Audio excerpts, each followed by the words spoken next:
자, 오늘 하나님께서 우리에게 주시는 말씀의 제목이 한번 주부에 나와 있는 내용을 보면 믿음의 분량대로 생각하라라고 하는 겁니다. 믿음의 분량대로 생각하라라고 하는 것, 이것이 어떤 의미가 있는지 하나님 말씀을 좀 살펴보고 은혜를 나누고자 합니다. 한번 이 제목을 한번 읽어볼까요? 같이 시작. 믿음의 분량대로 생각하라. 아멘. 믿음의 분량대로 생각하라라고 하는 것. 그럼 이 말씀을 우리가 보면, 믿음이 큰 사람은 큰 분량의 일을 하고, 적은 사람은 적은 사람의 일을 하라. 이런 느낌으로 받을 수 있는데, 그 말씀의 뜻이 아닙니다. 그래서 이 믿음의 분량대로 생각하라라고 하는 것, 이것이 어떤 의미를 지니고 있는지 하나님 말씀을 좀 살펴보자는 거예요. 자, 우리 로마서 12장 3절 말씀은 마지막 줄에 믿음의 분량대로 생각하라 라고 하는 거예요. 이 믿음의 분량대로 생각하라라고 하는 것이 뭔가 하고 봤더니 이 말씀이 무슨 뜻일까 하고 쭉 내려가 봤더니 11절부터 12절, 13절에 걸쳐서 믿음의 분량대로 생각하라라고 하는 것이 어디 무슨 말을 하기 위해서 한 말인가라는 것을 알 수가 있습니다. 12장 11절 말씀에 보면 보세요. 믿음의 분량대로 말하기 위해서 이 말이 필요한 거거든요. 보니까 부지런하여 게으르지 말고 열심을 품고 주를 섬기라라고 하는 것. 우리 주님에 대한 섬김의 이야기예요. 그래서 우리 주님을 부지런하게 게으르지 말고 열심을 품고 우리 주님을 섬길 줄 아는 그러한 사람이 되어야 된다라는 것을 우리에게 이야기해 주고 있는 거죠. 그러면서 12절 말씀에 보면 소망 중에 즐거워하며 환난 중에 참으며 기도에 힘쓰라라고 하는 것, 주의 일을 할 때 소망 중에 좀 즐거워하고, 이게 무슨 뜻일까요? 하나님의 일을 할 때 소망 중에 즐거워하라는 겁니다. 무슨 뜻입니까? 지금 내가 주의 일을 하는데 인정받지도 못하고 때로는 주의 일을 하면서 어렵고 힘든 일 그만두고 싶은 마음도 있지만 지금은 힘들지만 하나님께서 분명히 갚아주시고 천국에서 우리에게 지불해 주실 대가 좀 생각하라는 거예요. 세상에서 다 내가 좀 봉사해서 세상에서 무슨 월급 타듯이 일했으니까 이만큼, 그거 아니라는 겁니다. 우리에게는 소망이 있죠. 하나님께서 갚아주실 소망 중에서 주의 일하고 참고, 좀 힘들어도 좀 참고, 또 기도하면서 기도에 항상 힘쓰고, 그 다음에 또 나온 말 봤더니 주의 일 하면서 이 13절 말씀해 보니까 성도들에게 쓸 것을 공급하며 손 대접하기를 힘쓰라라고 하는 것. 그래서 11절, 12절, 13절 말씀해 보면 지금 로마서의 저자 이 바울이 뭐라고 그러냐면은 무엇을 얘기하는 거냐면 11절 말씀에서 보세요. 주를 위한 섬김을 이야기하는 거예요. 부지런하여 게으르지 말고 열심으로 주를 섬겨라. 그리고 섬길 때 조금 힘들어도 참고 소망 중에서 즐거워하면서 또 기도하면서, 그 다음에 마지막 절에 보니까 대접, 그렇죠? 섬김과 대접에 대한 이야기. 그러면 다시 로마서 12장 3절로 올라가서 보면요, 마지막에 믿음의 분량대로 지혜롭게 생각하라라고 하는 말씀의 제목인데, 이 본문의 의미는 결국은 무엇을 이야기하면서 나온 말이에요? 주를 위한 섬김, 내가 우리 주님을 위한 일, 교회에서 감당해야 될 여러 가지 일들, 이런 일을 이야기하면서 주의 일을 할 때, 주를 섬길 때 믿음의 분량대로 생각해야 된다라는 것을 지금 본문에서 이야기해 주고 있는 거예요. 그래서 이 믿음의 분량대로 생각하라라고 하는 것이 조금 어려운 말이지만 상당히 중요한 거예요. 그래서 주의 일 할 때는 믿음의 분량대로 생각해야 그 사람이 하나님 앞에 지혜로운 사람이고 하나님께 인정받는 그런 모습이라고 하는 겁니다. 그래서 믿음의 분량대로 생각하되, 가운데 뭐가 들어있어요? 믿음의 분량대로 생각하되 뭐요? 지혜롭게 라는 말이 들어있는 겁니다. 그러면 이 말을 무슨 뜻이냐면, 여기 믿음의 분량대로 지혜롭게 생각하는, 믿음의 분량대로 생각하는 것이 지혜로운 거예요. 위즈덤이라고 하는. 그러니까 내가 주의 일 할 때 믿음의 분량대로 하는 것이 하나님 앞에 이게 지혜로운 사람이고 하나님 앞에 칭찬 듣는 사람이라고 하는 겁니다. 그러니까 여러분이 주의 일 할 때 열심히 일은 했는데 결국은 지혜롭지 못하고 하나님으로부터 오히려 10가지 일은 했지만 한 가지 실수함을 통해서 오히려 하나님 교회에 해가 될 수 있는 그러한 모습이 될 수 있다라는 거예요. 그래서 주의 일할 때는 늘 지혜롭게 생각해야, 그러니까 믿음의 분량대로 생각해야 그것이 하나님 앞에 인정받는 섬김이 될 수 있어요. 내 열정 가지고, 내 뜻 가지고, 내 맘대로 내가 뭐 해봐야지 이렇게 해서 일하는 거 아닙니다. 그건 지혜로운 게 아니에요. 주의 일할 때는 믿음의 분량대로 해야 되는 거예요. 그러면 여기서 우리 성도들도 믿음의 분량대로 주의 일 합시다. 아멘. 할렐루야. 믿음의 분량대로 주의 일 합시다. 믿음이 있다고 하면서 주의 일 안 하면 우리 하나님으로부터 저주를 받는다. 아주 무서운 표현이 있어요. 주의 일을 태만히 하는 자는 저주를 받을 것이다. 하나님 앞에 단절이라는 거거든요.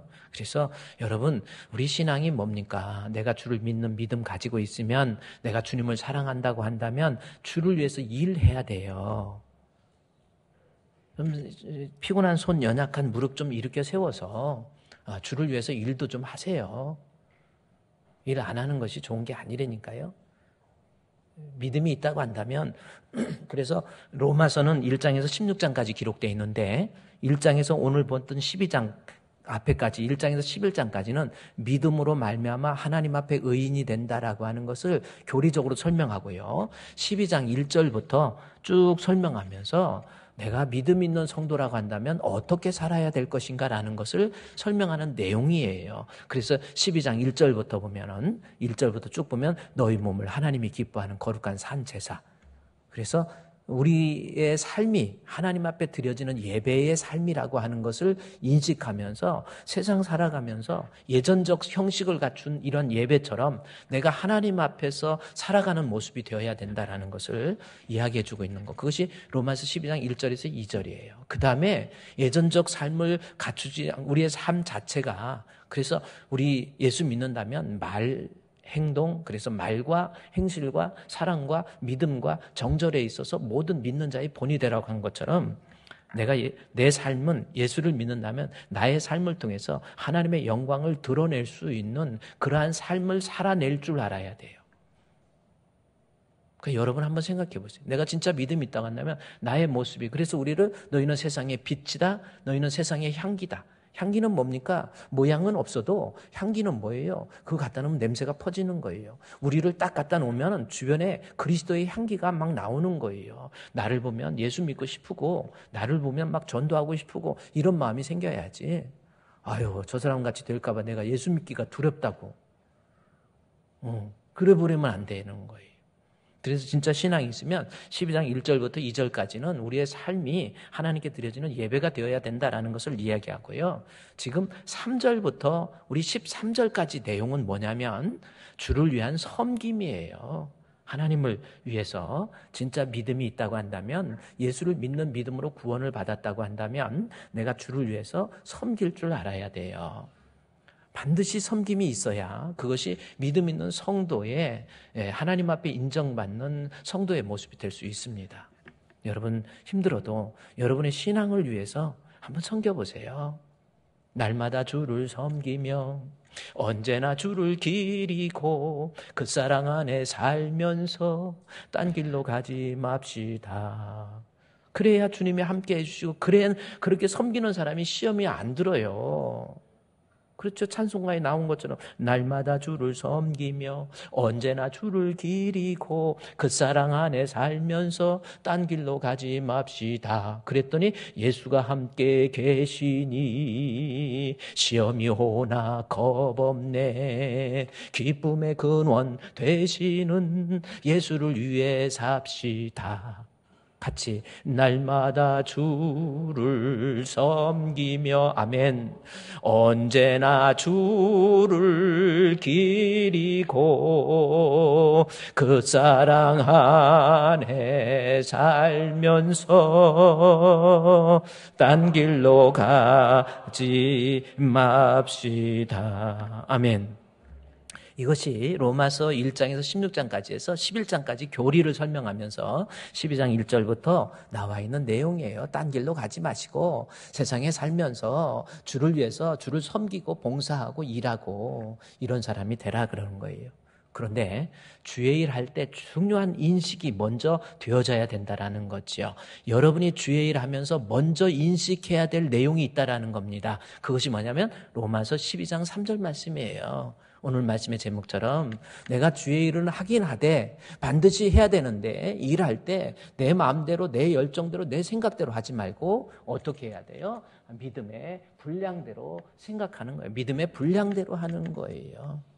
그렇죠?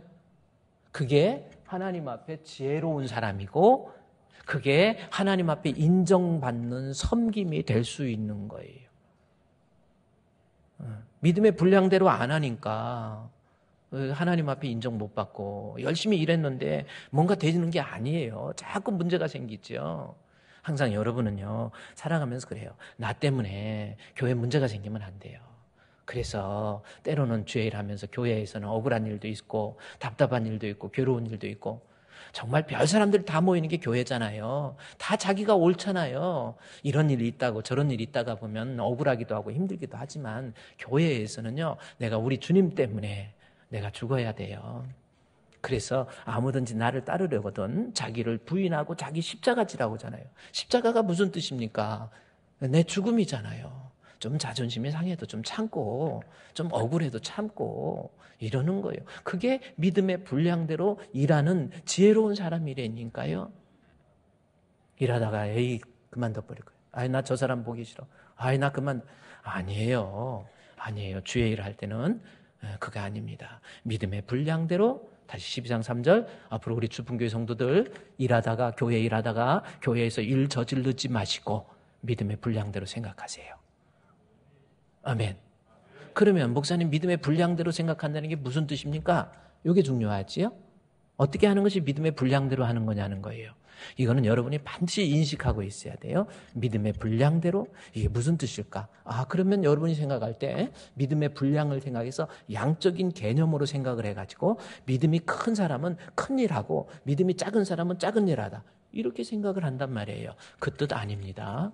그래서 믿음이 크면 헌금도 많이 하고 그럼 바꿔 얘기하면 헌금 많이 하면 믿음 큰 겁니까? 아니잖아요. 믿음이 작으면 헌금도 조금 할 수 있고 또 그렇게 설교가 되어지잖아요. 믿음의 분량대로 헌금하세요. 이렇게 나와버리니까 마치 믿음을 양적인 개념으로 해석하는데 그 뜻이 아니에요. 주의 일할 때 믿음의 분량대로 해야 되는데 믿음의 분량을 생각이라는 말로서 묶어놨어요.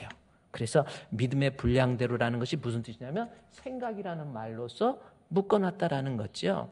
그러면 믿음의 분량의 생각을 통해서 믿음의 분량이 뭔지를 알 수 있는 거예요. 자, 그러면 생각이 뭔가 하고 봤더니 내게 주신 은혜로 말미암아 그랬죠? 이것은 바울이 상투적으로 인사할 때 내게 주신 은혜로 말미암아 너희 각 사람에게 말하노니 그다음에 생각이 나오는데 마땅히 생각할 그 이상 생각 품지 말고 오직 하나님께서 각 사람이 나눠주신 대로 믿음의 분량대로 이렇게 생각하라. 그랬죠? 그러면서 생각이 뭐예요? 마땅히 생각할 해서 생각의 뜻을 마땅히라는 속속에 집어넣은 거예요.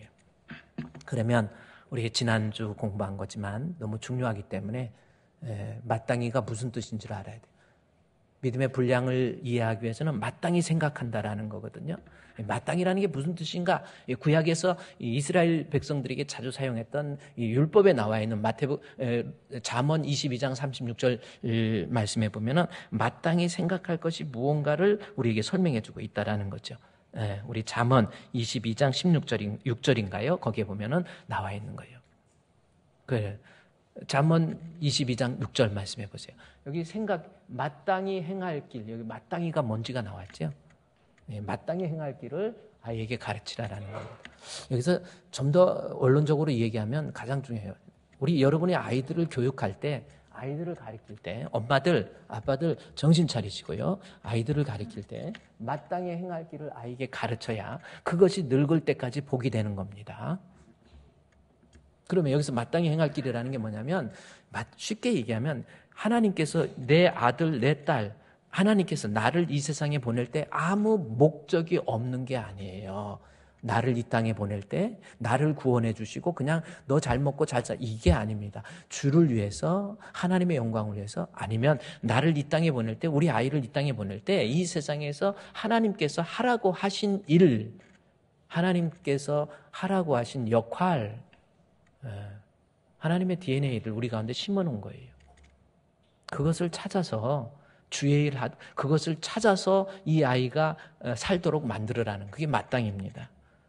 그러니까 여러분 아이에게 예를 들어 오늘 제가 아침에 이렇게 예배 드리기 전에 제가 7시 반이면 교회에 오는데 아침에 어떤 중고등부 아이들 우리 9시에 예배 드리는데요. 이 아이가 와서 저한테 목사님 찾아왔어요. 목사님 그래서 공부를 하려고 했더니 참 솔직한 얘기죠. 공부를 할 땐 집중이 잘 안 되고 답답한 거예요.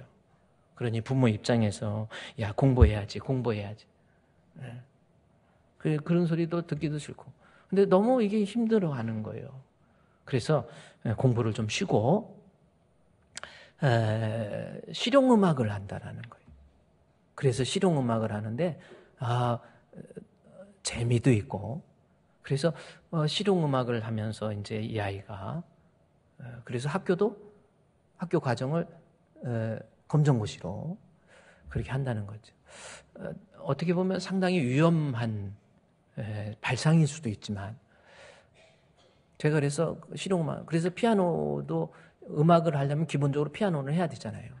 피아노를 하는데 어렸을 때 배웠는데 이게 잘 안 되는데도 그냥 피아노를 하면은 훨씬 마음이 편하고 좋은 거예요.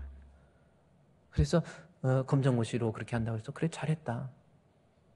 학교 다니지 말고 학교는 검정고시로 하고 뭐 하얀고시인지 검정고시인지 그걸로 하고 네 하고 싶은 거 해. 제가 오늘 그랬어요. 그랬더니 되게 아이가 그 일을 좋아하는 거예요. 그게 마땅히 행할 길이에요. 부모님들 하나님이 우리 아들, 우리 딸을 이 땅에 보낼 때 그냥 안 보내요.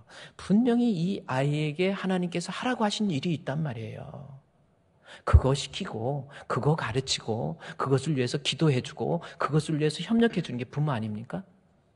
그냥 공부해라. 뭐 나는 그래서 공부를 못하고 뭐 해라. 뭐 그 노래까지 있잖아요. 그래 여러분 공부 그거 내가 볼 때는 꼭 그러지 않아도 되지 않을까요? 공부가 좋은 겁니까? 그래요.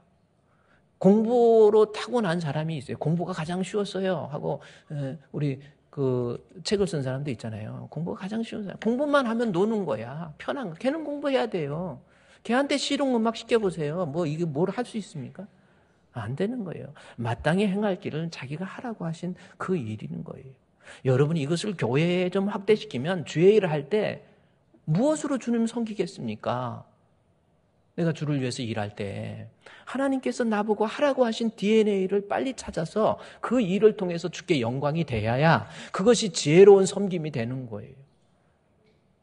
여러분 한번 생각해요. 나는 주를 위해서 무슨 일을 해야 될 것인가 라는 겁니다. 다 은사가 있어요.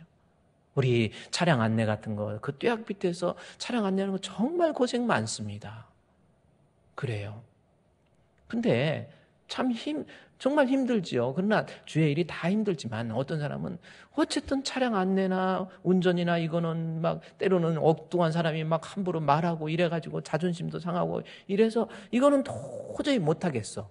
근데 억지로 하다가 부러져요. 하나님이 나보고 하라고 하신 하나님의 DNA가 아닌가 보다 하고 빨리 조용하게 그만둬야 돼요. 그러면 안 하고 그럼 논다. 아니라니까요. 하나님 나로 하여금 하라고 하신 일이 뭐냐는 거예요. 내가 예를 들어서 교회에서 안내 또 뭐 찬양 이게 좋다. 그러면 하는 거예요. 그것이 하나님께서 나보고 하라고 하신 DNA가 아닌지 좀 살펴보면서 그 일을 하는 거예요. 은사가 다 있다라는 거예요. 여러분에게 주의 일을 하라고 하나님께서 입력해 놓은 은사가 뭔지 빨리 찾아내세요. 그래야 지혜로운 섬김이 될 수 있고 그 사람이 믿음의 분량대로 자기 분량을 찾으는 양의 개념이 아니고요. 분량이라고 하는 것은 그 섬김의 어떤 기능적 차원이라는 거예요. 그래서 보세요.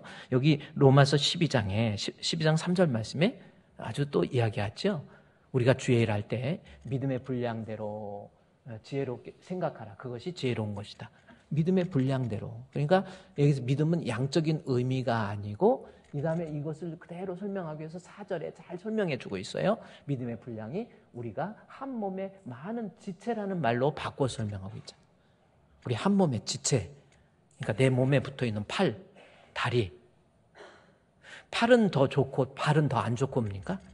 팔은 더 위에 있으니까 더 좋고 그래요. 뭐 팔은 막 사람들이 이제 주인 입장에서 팔에 대한 그 로션도 팔에다 발라주고, 바른 입장에서 생각할 때 로션도 안 발라주고, 팔은 막 손톱도 이쁘게 하려고 거기다 막 손톱에 색깔도 막 발라주고, 막 얘는 손은 너무 좋은 것 같아. 근데 발은 하긴 뭐 발톱에도 또 바르는 사람이 있으니까 또 이게 그 왜 그렇게 발라서 설교할 때 불편하게 만들고 그래요. 발 입장에서는 억울하고 힘들고 이렇게 생각하는, 아니에요. 우리가 주의 일할 때 믿음의 분량이라고 하는 것은 이것을 몸에 붙어있는 지체로 생각을 하는 거예요. 팔이나 다리나 다 귀하고 천한 게 없어요. 중요한 것은 기능입니다. 기능의 차이야. 팔은 전부 팔이 좋다고 전부 팔 대봐요. 걸어 다닐 수 있습니까?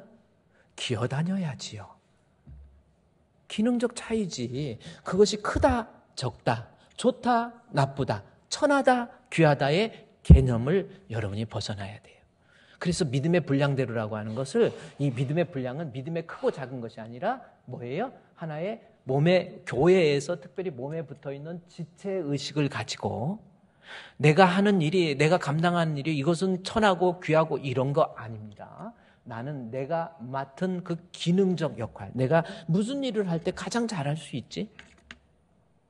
내가 무슨 일을 해야 하나님을 영화롭게 하고 그것이 하나님 앞에 지혜로운 섬김이 될 수 있지? 이것을 찾아야 되는 거예요. 요리를 잘하는 사람은 또 있고요.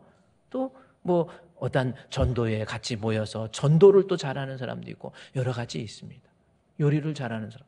제가 어제 우리 평창에서 우리 1박 2일 우리 새로운 성도님들하고 같이 우리 평창에서 같이 잠도 자고 같이 이야기도 하고 참 좋은 시간이었어요. 그런데 무엇보다 좋은 게 뭐냐면 음식을 이렇게 대접을 하는데 음식 맛이 정말, 이야, 뭐 가지를 튀긴 것도 있고 버무린 것도 있고 희한해요. 아주 잘 만들어. 어떻게 이렇게 만들었을까? 밥도 볶음밥도 있고 그냥 밥도 있고, 그 다음에 이것이 싫은 사람은 뭐처럼 빵도 있고, 빵만 놓은 게 아니라 이렇게 뒤집어 봤더니 거기 빵을 굽는 오븐도 있고, 그래서 빵 있고 거기다 치즈도 넣고 해가지고 우리 성도들이 거기에서 교회에서 좀 대접받으면서, 그리고 어디서 이 식당 이렇게 상을 펴놓고 밥을 먹는데 그 상들마다 다 거기에다가 꽃을 갖다 놨어요. 또 하얀 거 포장 다 해갖고 꽃을 하나씩 갖다 놓으니까요. 밥 먹을 때 그래도 꽃을 먹는 건 아니지만 이렇게 보면서 먹으니까 그래도 밥맛이 틀리고 뭔가가 다르더라고. 꽃이 참 이쁜 꽃갈. 이거 꽃 어디서 났어요? 그랬더니 이거 산 거 같지는 않고 어디서 났어요? 그랬더니 SBK예요. 그러더라고요. SBK가 뭐예요? 그랬더니 세빙거의 약자라고. 그래서 꽃을 갖다 이렇게 꽂아놓고 참 이게. 근데 음식이 참 맛있어요. 제가 느낀 게 뭐냐면, 저분 이거 누가 만들었네? 이거 누가 했다고? 저분은 이 음식을 만드는 데에 음식을 맛있게 만들어서 하나님을 섬기는 거예요. 그렇지 않습니까? 음식을 만들어서 하나님을 섬기는 그러한 섬김. 힘들어도 이렇게 가서 만들고 피곤해도 만들고. 근데 음식 만드는 것이 섬김이 아닌 사람이 있어. 어쩐지 음식을 먹으면 정말 맛이 없고, 음식 한번 먹으려면 정신력이 세야 돼. 이런 식당이 있습니다. 거기는 식당 하면 안 돼.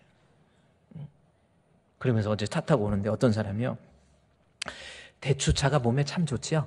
대추차 몸에 어혈도 뽑아내고 뭐 대추차가 좋대요. 그래가지고 대추를 정말 많이 구해가지고 아주 푹 고운 거예요. 팍 고아가지고 거기서 우려나온 물, 그걸 이제 대추차라고 하는 거예요. 그래서 대추차를 탁 만들어가지고 그거를 누구한테 준 거예요. 주니까 먹어보니까 이거는 맛이 맹맹해요. 그래서 이게 뭐야? 그랬더니 대추차 그러더래요. 뭔 대추차가 이런데? 그랬더니 대추를 얼마나 집어넣는데, 얼마나 고았는데, 근데 아무리 고아도 이게는 대추차가 아닌 거예요. 그래서 이상하다 그래요. 어떻게 고았어? 그랬더니 대추를 사다가 푹 고아가지고 대추는 버리고 나머지 차만 먹. 제가 그 소리를 듣고요. 그분은 대추차 만들면 안 돼. 대추차는 어떻게 만들어야 돼요? 씨 빼고 대추 푹 과서 이게 뭐야 그거 주걱으로 해가지고 죽같이 만들어갖고 그게 대추차야. 대추를 사다가 푹 과갖고 물만 먹고 대추는 버린다? 그래서 내가 그분은 대추차 만들면 안 돼. 대추차를 먹고 싶으면은 여기 저쪽에 가서 보건소 옆에 아리랑 있고요. 아리랑 옆에 까치가 있어요. 그 까치 카페에 가서 돈 7,000원, 8,000원 주고 그냥 먹는 것이 그분한테는 좋은 거예요. 그 대신 그분은 대추차는 그렇게 만드는 게 아니에요. 여러분 대추차 만드는 것 자세한 레시피는 저한테 따로 물어보시고요. 대추차는 그렇게 만드는 거예요. 그래서 그분은 대추차 만들지 말고 차라리 우엉차나 차라리 메밀차나 이런 그냥 끓였다 건지는 거 있잖아요. 그거 만드는 게 더 좋은 거예요. 주회의를 할 때요. 내가 요리를 잘 하시는 분들 그러면 맛있는 음식 우리 교회 식당 밥 마시고 주일날 한 500여 명의 성도들이 식사를 하면서 밥 마시다고 그래요. 정말 맛있게 요리를 하고 그러면 내게 어떤 그런 게 있어요. 내가 가지 요리를 잘한다 그러면 가지 요리도 좀 해서 성도들 대접하는 거예요. 믿음의 분량대로. 그래서 로마서 12장 3절은 내가 뭔가가 주를 위해서 섬길 때 하나님께서 나에게 인식해 놓은 섬김에 대한 DNA를 빨리 이해를 해야 돼요. 그것이 믿음의 분량대로 절대 믿음의 양이 아닙니다. 하나님께서 섬기라고 주를 위해서 일하라고. 왜냐하면 이것이 로마서 12장 12절 13절 11절 말씀에 보니까 섬김을 이야기하고 있었잖아요. 주를 섬기라 이 말에 나온 거거든요. 따라서 12장 3절 말씀에 보면은 주를 섬길 때에 믿음의 크고 작음이 아닌 내가 하나님께서 나로 하여금 교회 일할 때 잘할 수 있는 일 내게 인식해 놓은 섬김의 DNA를 빨리 찾아서 그렇게 일하는 것이 지혜롭고 그것이 일 잘하는 성도의 모습이에요. 자, 그러면 여러분 이제는 반드시 주의 일을 해야 그게 믿음 있는 성도의 모습입니다. 아멘. 안 하시는 분 계시지 마시고요. 여러분 주의 일 하세요. 아멘.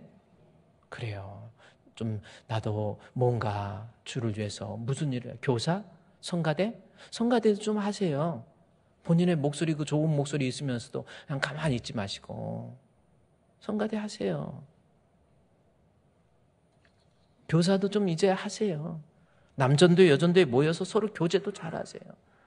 자꾸 나는 말도 잘한다 그러면요 자꾸 그런 모임에서 교제를 어떤 사람은 앉아있을 때 계속 한마디도 안 하는 분이 계세요. 가만히 앉아있으면 무서워.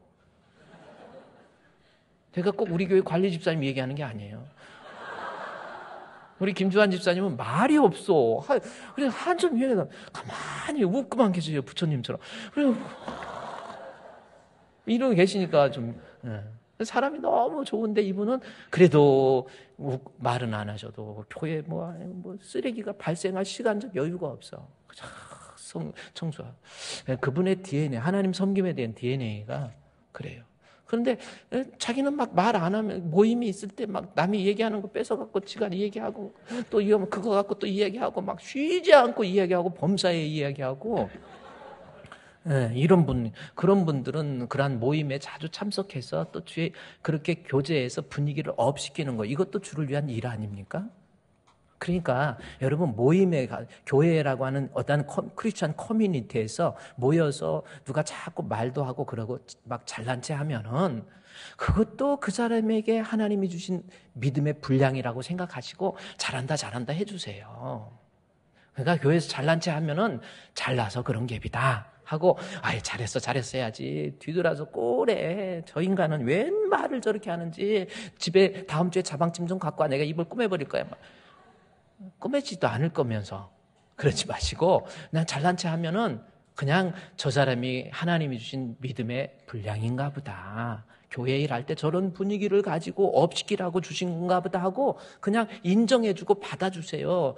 그 인정해주고 받아줄 줄 아는 것이 겸손이에요. 앤드류 모리가 얘기했잖아요. 앤드류 모리가 겸손을 얘기하면서 상대방 인정해주고 받아주는 거예요. 잘난 체 하면 잘했다.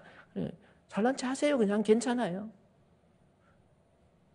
물론 참 밥 마신 사람도 있긴 있어. 너무 잘난 체하고 그런 사람도 있긴 있지만 그러게 어떻게 하겠어? 인정해 주세요. 어쨌든 여러분은 믿음의 분량대로 주의 일을 해야 돼요. 그래야 하나님 앞에 지혜로운 겁니다. 다시 로마서 12장 3절 앞으로 꼭 인식하시고요. 우리는 반드시 믿음이 있다면 주의 일을 해야 되는데 주의 일을 할 때 분량대로 하세요. 그것이 지혜로운 겁니다. 그러면 한번 여기 생각을 해야 돼요. 하나님께서 나로 하여금 주의 일을 위해서, 주의 영광을 위해서, 주를 섬기는 데 있어서 하라고 하신 일이 과연 뭐지? 내게 주신 은사가 뭐지? 이걸 찾아야 되잖아요. 그렇죠? 한번 여러분이 생각해 보세요. 한번 눈을 한번 감아 보시고. 아유, 저분 눈 뜬 줄 알았는데 화장한 거네. 아, 이런 분들. 자, 눈을 감으시고 생각해 보세요. 나는 주를 위해서 무슨 일을 해야 될 것인지 한번 생각해 보세요. 아무 일 안 하는 거 회개하세요. 여러분 위해서 그런 겁니다. 그렇죠? 반드시 우리 주님의 몸에 붙어있는 이 지체인데 손이 역할을 안 한다. 발이 역할을 안 한다. 몸 전체에 문제가 생겨요. 하나님이 나를 구원해 주신 것, 애굽에서 몸만 구원해 준 게 아니라고 그랬지요. 영적으로 구원만 해주신 게 아니에요. 내 육신적인 삶의 은혜도 주시고 물질도 주시고 시간도 주시고 재능도 주셨어요. 그 물질과 시간과 또 재능을 주를 위해서 쓸 줄 아는 거예요. 그것이 바로 섬김입니다. 자, 이제 눈 뜨시고, 너무 오래 가면 또 졸리니까 눈을 뜨시고. 하여튼 눈이 이뻐야 이쁜 거예요. 하여튼 일단은 눈은 이뻐야 돼. 자, 그러면 여러분 한번 생각해 보세요. 나 주를 위해서 섬길 때 뭘로 섬길 거예요? 나에게 섬김의 DNA는 뭡니까? 그걸 찾으라는 거예요. 찾을 수 있는 방법이 없을까 했더니 성경에 나와 있더라고요. 주를 섬기는 데 있어서 섬김의 방법. 이거 여러분이 반드시 트라이 해봐야 돼요. 자, 하나님 섬기는 방법을 찾아낼 수 있는 길이 뭔가라고 하는 겁니다. 마태복음에 한번 가볼까요? 마태복음 7장. 이제 손을 찾아서 여러분 마태복음 7장에 아주 중요한 건 나에게 주신 하나님의 은사가 뭔지 한번 여러분의 자녀에게 주신 하나님의 은사가 뭔지 하나님 앞에 어떻게 해야 될 것인가. 마태복음 7장입니다. 마태복음 7장 12절 말씀에 보면 여기에 보면은 내가 어떻게 해서 섬길 수 있을까? 어떻게 해서 주의 일할 수 있을까라고 하는 그 방법적인 내용들을 찾을 수 있는 길을 우리에게 허락해 주고 있습니다. 한번 읽어봅시다. 시작.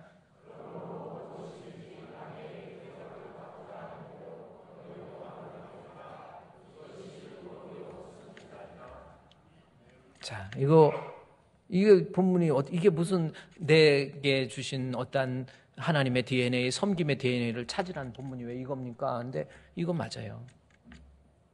자, 이게 무슨 뜻인지. 우리가 그러므로 무엇이든지 남에게 대접을 받고자 한 대로 남에게 대접하라. 이게 무슨 뜻이에요?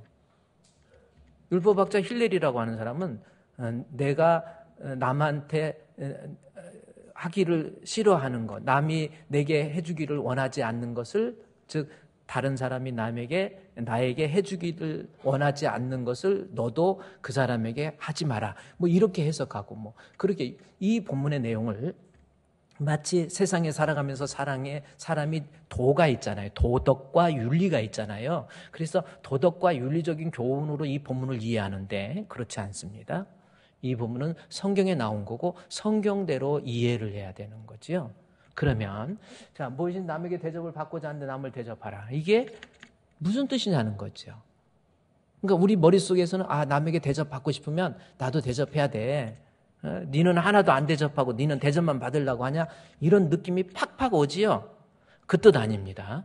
남에게 대접을 받고자 하는데 넌 남의 대접하라. 이 본문은 그러므로라는 말이 나왔기 때문에 앞에 있는 내용과 같이 연관되어서 생각해야 된다라는 것을 알 수 있죠. 따라서 그러므로라고 하는 것도 이해를 해야 되고 또 하나는 뭐냐면 남을 대접하라 하면서 이것이 하고 또 이거에 대한 내용을 설명하잖아요. 이 남에게 대접받고자 남을 대접하라는 것은 앞에 있는 내용과 연관된 거고 그리고 이 대접하라고 하는 것은 이것은 율법이고 선지자라는 거예요. 그러면 율법과 선지자는 또 뭡니까? 이거 두 개를 알아야 돼요.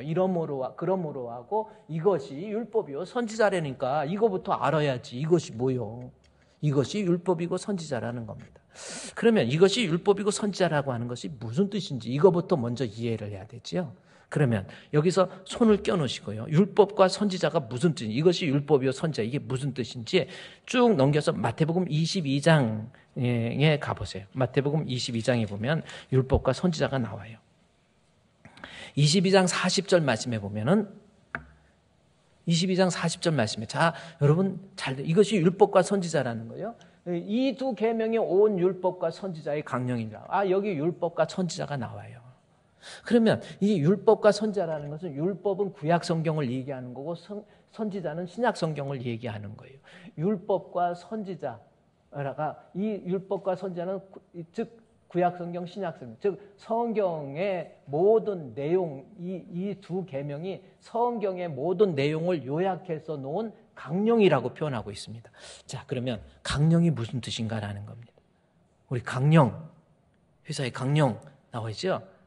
우리말로 강령으로 번역되는데 이 강령이라는 것이 헬라어에 봤더니 클레마티아라고 하는 단어를 썼습니다. 이 클레마티아라고 하는 것은 무슨 뜻이냐면 못에 걸려있다, 못에 걸려있는 상태를 클레마티아라고 얘기하는 거예요. 벽에다 못을 박아놓고 거기에다 옷도 걸어놓고 마늘도 걸어놓고 옷걸이도 걸어놓고 다 걸어놨어요. 그런데 그 못이 끊어지면 거기에 걸려있는 모든 것은 다 무너지는 거지요. 그게 강령이라는 뜻입니다. 잘 보세요. 못에 걸어놓은 거 다 무너져요. 거기다 뭘 걸어놓던지 간에 못이 끊어지면 다 끊어지는 겁니다. 그런데 보세요. 다시 마태복음 22장 40절 말씀해 보니까 이것이 뭐라고 했어요? 온 율법과 선지자의 강령이라는 거예요. 그러니까 성경의 모든 것, 이 두 계명이 성경의 모든 것이 다 걸려 있다라는 거예요. 성경의 모든 내용이 여기 이 두 계명에 다 걸려 있다라는 겁니다. 그러니 이 두 계명이 무너지면 네가 아무리 믿음 생활 잘하고 신앙 생활 잘해도 그것은 다 별 의미 없다라는 겁니다. 그럼 두 계명이 뭐예요? 성경에 있는 두 계명이 뭔가 하고 봤더니 마태복음 22장 36절부터 봅시다. 36절.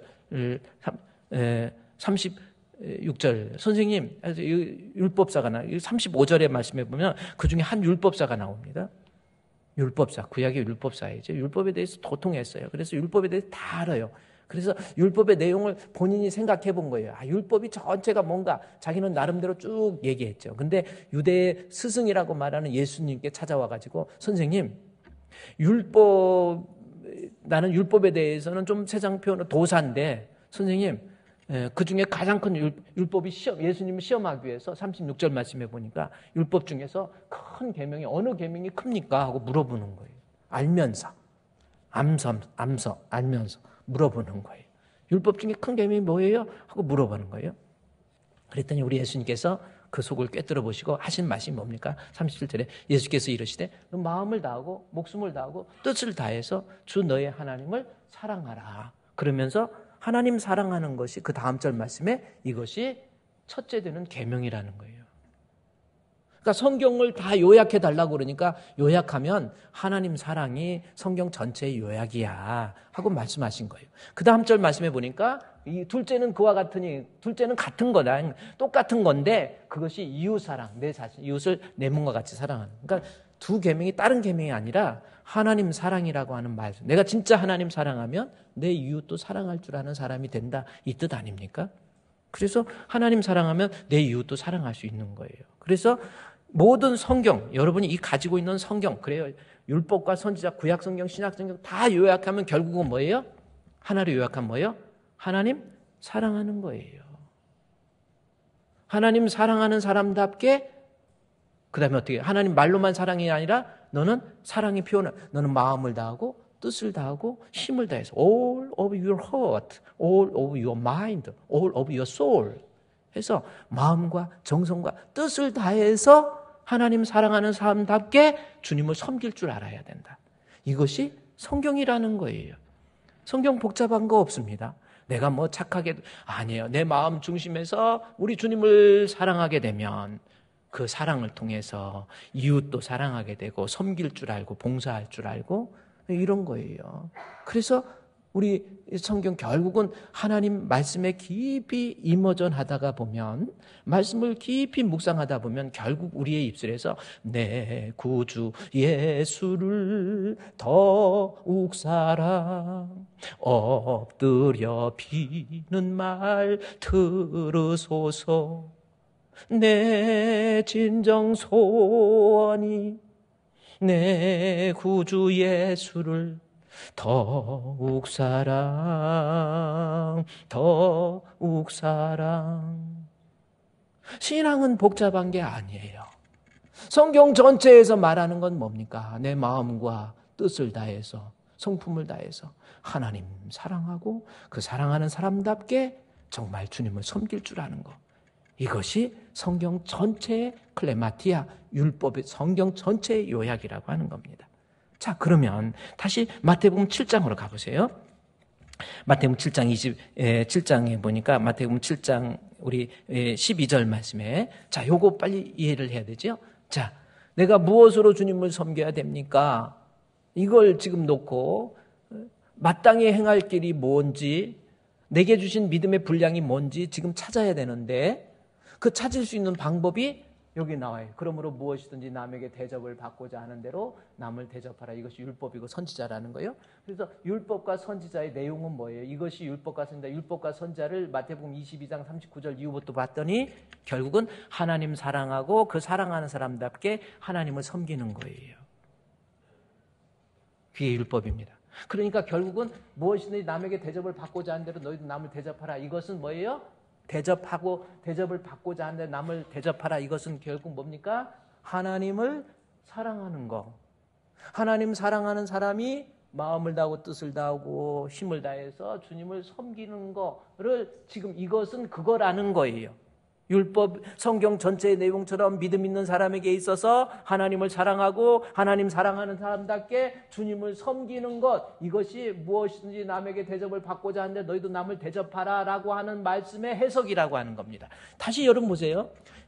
우리가 뭐 남을 대접해야 너도 대접받는다 이 뜻이 아니라, 이것이 율법이요 선지자라고 그랬기 때문에 하나님 사랑하는 사람이 반드시 주의 영광을 위해서 무엇인가 섬기고 대접할 줄 아는 거, 이것을 지금 얘기하는 거예요. 근데 왜 우리 남에게 대접을 받고자 하는 대로 남을 대접하라 라고 하는 것은, 내가 하나님 사랑한다고 한다면 하나님을 섬겨라 이 뜻이라니까요. 근데 왜 이게 해석이 잘 안 되죠? 우리말로 잘못됐기 때문에, 이해를 못하기 때문에 그러는 거예요. 여러분이 구약의 문헌을 잘 이해하지 못하기 때문에, 여기 남이 누굽니까? 요거 해석이 안 되니까 그런 거예요. 남이 누구예요? 자, 남이 누굽니까? 너희가 남을 다른 사람입니까? 다른 사람, 나 위에 다른 사람 남입니까? 여기서 남은 그런 다른 사람이 아니라 하나님 섬김에 대해서 이야기하면서 나온 말이라고 그랬잖아요. 그렇기 때문에 이 남은 다른 사람이 아니라 하나님이에요. 하나님이래니까요. 그러면 이거 하나님으로 바꿔, 하나님에게 대접을 받고자 하는 대로 되는 겁니다. 그래서 하나님이 대접한다 이게 다른 게 아니라, 하나님으로부터 사랑받기를 원한다면, 사랑과 섬김이 같은 거라고 했잖아요. 하나님으로부터 내가 사랑을 받기를 원한다면 너도 하나님을 사랑하고 하나님을 섬겨라 이 뜻이에요. 이것이 율법의 선지라는 말을 통해서 이것과 함께 이 말씀을 끌어들이다 보면은 결국 남은 하나님이에요. 그렇습니다. 내가 하나님을 사랑하고 하나님으로부터 사랑을 받기를 원한다면 나도 하나님을 사랑할 줄 알고 하나님을 섬길 줄 알아야 된다. 따라서 제가 말했듯이 믿음의 분량대로 하나님을 섬기라고 그랬는데, 어떻게 섬겨야 될 것인가 라고 하는 것이 마태복음 7장 12절에서 나와 있는 내용을 보니까, 하나님을 사랑하고 하나님을 섬길 때 내가 하나님에게 사랑을 받고 섬기기, 하나님을 대접하라는 거죠. 근데 대접할 때 그러므로가 이제 좋습니다. 이제 좀 더 쉽게 얘기하면, 자, 내가 하나님을 섬길 때, 하나님 사랑을 받고자 하면 하나님 섬기라고 했잖아요. 하나님을 섬길 때 섬기는 방법이 무엇인가라고 하는 거. 여기서 그래서 이 말씀도 무엇이든지 내가 무엇으로 주님을 섬기리까 이 말이라니까요. 잘 보세요. 내가 무엇으로, 하나님 섬김인데, 하나님 내가 무엇 가지고 우리 하나님을 섬겨야 됩니까? What will to serve? 내가 무엇 가지고 주님 섬겨야 되겠습니까? 마틴 로이드 존슨이에요. What will to serve? 내가 무엇 가지고 주님 섬겨야 되지요? 지금 이거예요. 아주 중요한 질문이잖아요. 지금 이 내용은 결국은 하나님, 내가 무엇 가지고 주를 섬겨야 됩니까? 하나님, 나 뭐 가지고 주를 영화롭게 해야 됩니까? 성가대입니까? 교사입니까? 아니면 어떤 음식을 통한 섬김입니까? 하나님, 내가 무엇을 가지고 주를 섬겨야 그것이 하나님 앞에 지혜로운 것이고 그것이 믿음의 분량대로 섬기는 모습인가요? 라고 하나님께 물어보는 거예요. 제가 이렇게 목소리를 높이는 것은 조는 분이 2분 계셔서 그러는 거예요. 얼마나 중요한 이야기인데 제가 하나님, 나 뭘로 섬길 거예요? 반드시 섬겨야 되는데 무엇으로 섬겨야 됩니까? What will to serve? 내가 무엇으로 주님을 섬겨야 됩니까? 질문하는 거예요. 그런데 이 무엇으로 주님을 섬겨야, 무엇으로 하나님을 섬겨야 됩니까? 그런데 방법이 그러므로가 나왔기 때문에 앞에 내용, 섬기는 방법, 내가 무엇을 가지고 주를 섬겨야 되죠? 물어봤더니 마태복음 7장 7절부터 나와 있는 거예요. 자, 마태복음 7장 7절, 이 말에 연결된 거잖아요. 결국 뭐예요? 하나님 섬기게. 내가 무엇으로 주님 섬겨야지요? 이걸 찾으려면 방법이 뭐예요? 하나님께 구하는 거예요. 그리고 하나님 앞에 구하라 그러면 주실 것이요, 찾으라 그러면 찾을 것이요, 문을 두드라 그러면 너에게 열릴 것이다. 자, 이렇게 나와 있습니다. 그래, 여러분, 이제 나는 하나님 무엇으로 섬겨야 됩니까? 하고 하나님 앞에 기도하는 거예요. 그런데 좋습니다. 기도해서 나는 무엇으로 주님을 섬겨야 됩니까? 그러면 하나님께서 이제 나중에 보면 알겠지만 가르쳐 주세요. 그 내용이 나옵니다. 그런데 여기에서 우리가 이 본문을 구하라 그러면 너에게 주실 것이요, 찾으라 그러면 너에게 찾을 것, 문을 두드라 너에게 열릴 것이다 하는 것을 기도의 교훈으로, 기도에 대한 교훈으로서 협의적 해석을 하니까 이거 기도에 대한 교훈 사실은 아니에요. 구하라, 찾으라, 두드리라, 기도에 대한 교훈 아니라니까요. 마태복음 5장, 6장, 7장은 산상수훈입니다. 5장에서 우리 예수님께서 기도에 대한 교훈은 너희는 이렇게 기도하라고 이미 가르쳐 주셨어요. 5장, 6장, 7장은 산상수훈 하나래니까요. 근데 또 기도의 교훈 이미 5장에서 얘기하고 또 기도에 대한 교훈인가요? 기도에 대한 교훈이 아니에요. 문제는 한번 그걸 생각해 볼 때, 예를 들어서 구하라 그러면 마태복음 7장 7절에 구하라 그러면 구할 때 주시는 분은 누구예요? 아이테오라고 하는 단어 자체가 내가 할 수 없는 일을 하나님께 구한다라는 단어입니다. 아이테오, 그 다음에 제테오 이렇게 나오는데 구하라, 하나님께 구하는 거예요. 그럼 누가 주시는 거예요? 하나님이 주시는 거예요. 두드렸다, 막 문을 두드렸어요. 누가 열어주는 거예요? 하나님이 열어주세요. 찾았다, 누가 찾는 거예요? 헬라어에 보면은 주어가 틀려요. 내가 찾는 거, 내가 하나님이 찾습니까? 내가 찾는 거예요. 그래서 이거는 기도에 대한 교훈이라기보다는, 물론 기도하라는 건데 기도에 포커스가 있는 것이, 무게중심 있는 게 아니에요. 내가 찾는 거예요. 하나님, 그러므로와 연관되어서 나도 주님 섬겨야 되는데, 나도 주를 위해서 일해야 되는데, 나도 주를 위해서 헌신해야 되는데 내가 무엇 가지고 헌신해야 됩니까? 하고 내가 찾는 거예요. 그 찾는 방법 중에 하나가 기도도 하고 구해보기도 하고 두드려보기도 하고, 그래서 asking, seeking, knocking 그러잖아요. 그러니까 찾는 것이 문제예요. 내가 하나님을 위해서 섬길 때 무엇을 가지고 주를 위해 일해야 됩니까? 하고 찾으라는 거예요. 그런데 이 본문이 구하라 그러면 주실 거죠. 찾으라 그러면 문을 두드리라 그러면 열릴 것이다, 이래니까 우리 정서에 너무 딱 맞아가지고 하나님 앞에 기도해서 한두 번 기도하고 아니면 포기하고 그러지 마세요. 하나님 앞에 기도해서 안 주면 또 구하고, 구해서 안 되면 찾고, 찾아서 안 되면 막 두드려서 어떻게든지 기도해서 그 간청해서 뺏으세요.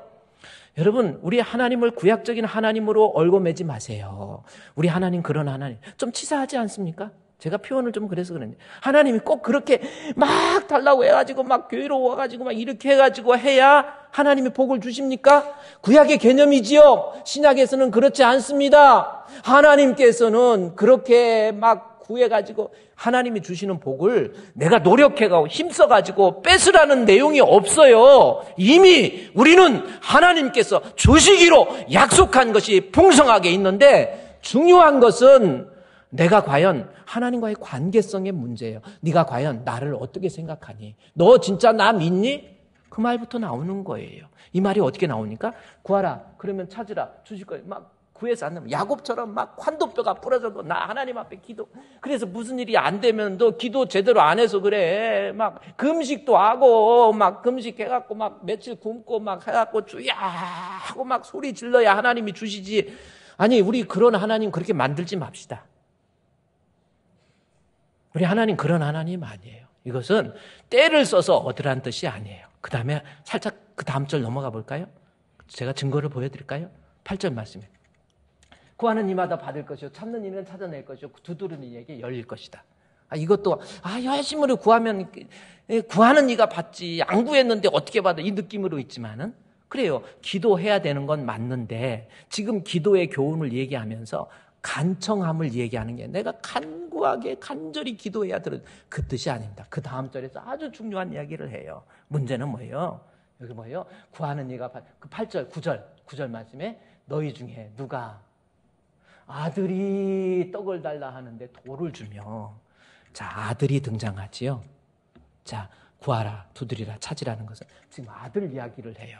그러면서 아들 이야기 너희 중에 또 그 다음 절 보세요. 아들이 떡을 달면 돌을 주면 그 다음에 뭐 생선을 달라는데 뱀을 줄 사람이 있겠냐. 누가? 아들이면 그 아버지죠. 그 다음 절 말씀해 보세요. 너희가 악한 자라도 좋은 거 내가 세상의 아버지라도 세상 아버지는 악하다는 것이 나쁘다는 의미가 아니라 좀 인간적으로 육신적으로 세속적으로 물들어 있어도 아들이 달라고 하면 주는 건지 그러면서 악한 자를 잘 주는 하물며 지금 말하고 싶은 게 이거예요. 하물며 하늘에 계신 너희 아버지께서 구하는 자에게 좋은 것 주시지 않겠냐. 좀 요거거든요. 그러니까 문제는 뭐예요? 내가 간청함을 위해서 이것이 누가복음 11장에 같은 성경 구절의 내용을 연합해서 얘기하면서 이야기를 해요. 친구가 있었는데 밤에 친구가 찾아왔는데 줄 떡이 없어. 그래서 안 되겠다 해요. 그 친구가 다른 친구한테 가서 떡 좀 달라고 그러니까 나 지금 다 씻고 자고 있어. 그러니까 좀 달라고 그러니까 나 피곤하다니까 그래요.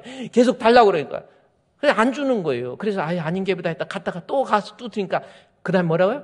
귀찮아서 할 수 없이 주는데 간청함을 위해서 주지 않겠느냐. 그 다음에 바로 나온 것이 뭐냐니까 그렇게 악한 사람이라고 사람도 그렇게 귀찮아서 주는데 중요한 건 뭐예요? 하물며 너희 아버지께서 강조하는 게 뭡니까? 간청이 간구가 아니라 네가 과연 하나님을 아버지로 부를 만큼 하나님과의 관계성이에요.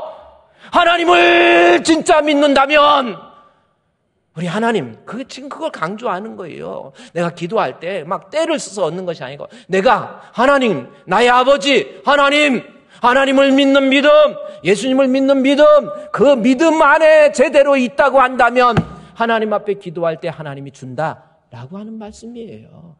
그래서 기도에 대한 핵심이 아니고 무게중심을 간청해서 여러분 아버지로 바꿔야 돼요. 기도할 때 여러분 막 나는 기도를 좀 덜 해서 약하게 해서 그렇게 생각하지 마세요. 구할 때 나는 과연 하나님을 아버지로 하물며 악한 사람도 주는데 아버지인데 이거거든요. 그래서 하나님 나의 아버지 앞에 기도하는 거예요.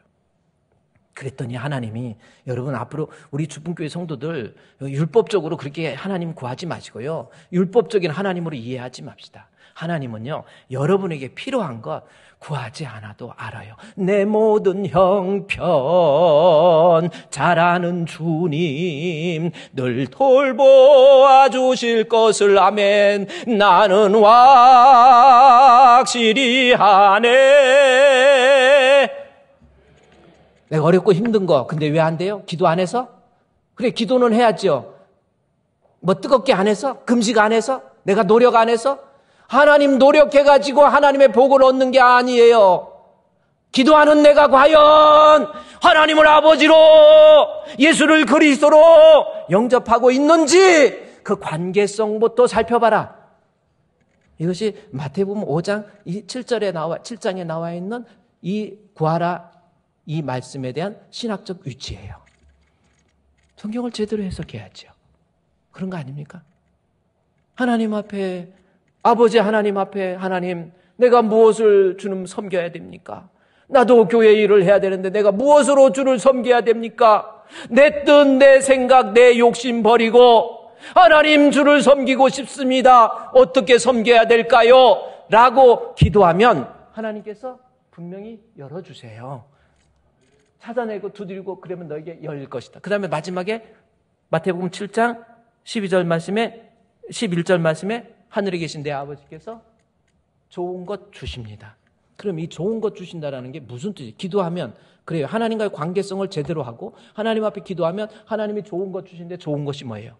누가복음 11장에 똑같이 이게 좋은 거 나와요. 누가복음 11장 가서 한번 아무리 바빠도 누가복음 11장에 가보세요. 여러분 이 성경을요 누가복음 11장에서 보면 똑같이 나와 있는데 11장에 9절 말씀에 내가 너에게 이르노니 구하라 찾으라 두드리라 있지요.